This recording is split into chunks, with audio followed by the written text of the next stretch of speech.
अस्सलाम वालेकुम जी। चैप्टर 4 है recording basic transaction and balancing the ledgers. FA1 से आप पढ़ते आ रहे हैं। बिल्कुल सेम है कि लेजर में आपने कैसे चीज़ें रिकॉर्ड करके लेजर को बैलेंस करना है। जस्ट इट ठीक है। पीछे भी आपको मैं बैलेंसिंग का पूरा मेथड जो है ना बता भी चुका हूँ। ठीक है, सेम ये वही है। लास्ट चैप्टर में मैं आपको बता चुका हूँ। सेम ये वही है। Updating the ledger accounts, cash sales, credit sales, बस ये कुछ इतना इम्पोर्टेंट नहीं है। कैश सेल्स का भी आपको पता है, क्रेडिट सेल्स का भी आपको पता है जी। ठीक है, कैश सेल्स जो इमीडिएट बेसिस पे होती है, जिसमें कैश की ट्रांजैक्शन इन्वॉल्व होती है। क्रेडिट सेल्स जिसमें कैश आपको इमीडिएट बेसिस पे नहीं मिलती है, ठीक है, डिले से मिलती है। सब कुछ रीडिंग वही लिखी हुई है। FA1 से आप ये पढ़ते आ रहे हैं, कभी स्किप नहीं किया है। ठीक है, तो कह रहे हैं show the following transaction in ledger accounts. The ledger accounts you need are cash, rent, purchases and sales. ठीक है, खुद ही बता दिया है कि ये चार आपने लेजर अकाउंट्स में ट्रांजैक्शंस यानी शो करें। ठीक है, पहले इनकी डबल एंट्री करके फिर इनको क्या करेंगे, लेजर में लेके जाएंगे। ठीक है, जैसा कि Kamran pays $80 for rent by cheque, यानी चेक से कैश वो देता है। तो पेज रेंट, जब कोई चीज पे हो रही होती है कैश जा रही है। ठीक है, पे रेंट कर रहा है तो कैश जा रही है। कमरान अकाउंट डेबिट और कैश अकाउंट क्रेडिट। ठीक है, चलिए कैश का लेजर में दो एंट्रीज पे आपको बना के देता हूँ। Kamran sells goods for $230। अब वो क्या कर रहा है, कमरान चीजें बेच रहा है, सेल कर रहा है, तो कैश उसके पास आ रही है। कैश टू, सॉरी इधर जो है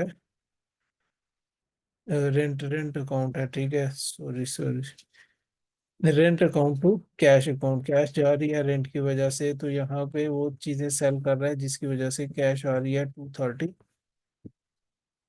टू सेल अकाउंट। ठीक है, यहाँ तक बात क्लियर है। अब कैश अकाउंट का लेजर बनाना है। कैश अकाउंट पे मैं फोकस कर रहा था, तो ये कैश का लेजर बन रहा है, समझ लें।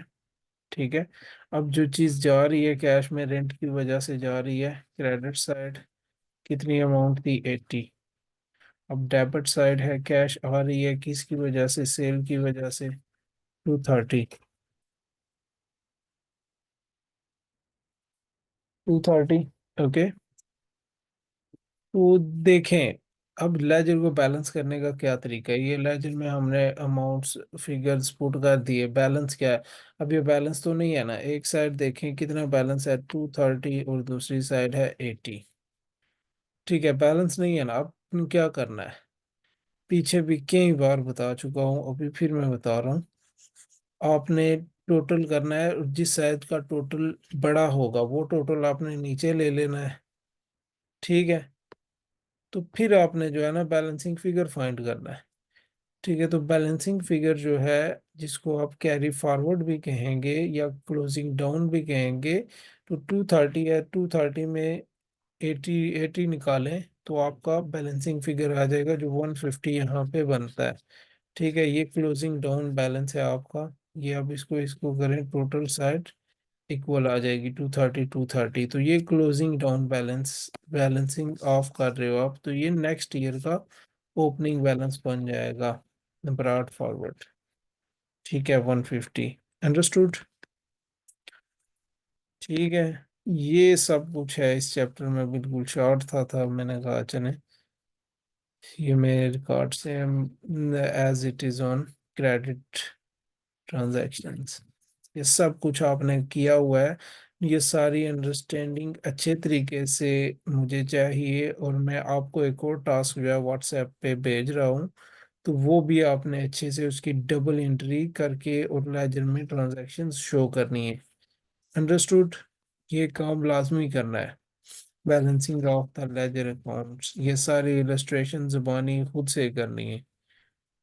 ठीक है, closing of the ledgers at the ledger account must be closed off in preparation for the recording of transaction in the next accounting period।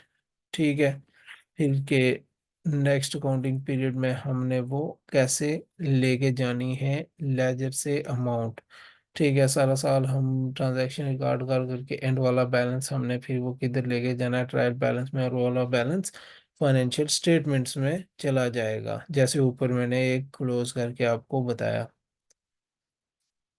Assets and liabilities at the end of period at the start of A next period. ठीक है, देखें लिखा हुआ है कि end of the period जो होंगी वो नेक्स्ट ईयर का स्टार्ट बन जाएंगी, यानी opening balance. The cash at bank at the end of one day will be the cash at the bank at the start of the following day. Understood. Balancing the account will result in balance carry forward, वो फिर next year का brought forward बन जाएगा। फिर profit and loss ledger account at the end of period, any amounts that relate to that period are transferred out of the income and expenditure accounts into another ledger account called profit or loss account। ठीक है, ये transfer नहीं होती, क्योंकि ये मैंने कल के लेक्चर के भी आपको बताया था कि ये जो प्रॉफिट और लॉस होता है फॉर द पीरियड होता है। ठीक है, ये उसी साल तक होता है, ये नेक्स्ट साल में नहीं जाती। अभी पिछले साल का लॉस या प्रॉफिट अगले साल में तो नहीं जाएगा, अगले साल का प्रॉफिट और या लॉस उस साल की परफॉर्मेंस पे डिपेंड करेगा। ठीक है,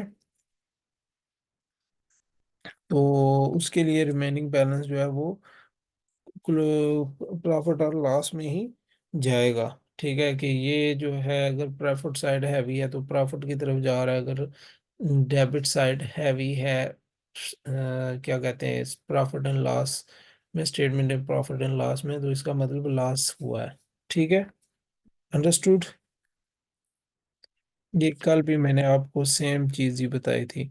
ठीक है, ये सारी ट्रांजैक्शन जितनी भी अंडरस्टैंडिंग्स हैं, इनको आपने क्या करना है, प्रैक्टिस करनी है, इनकी जर्नल एंट्रीज प्लस इनका लेजर अकाउंट्स बनाने हैं। ठीक है, ठीक है, चलें, अल्लाह हाफिज।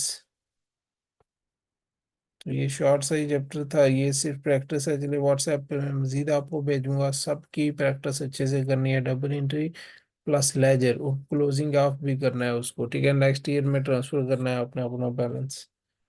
ओके, चलें, अल्लाह हाफिज।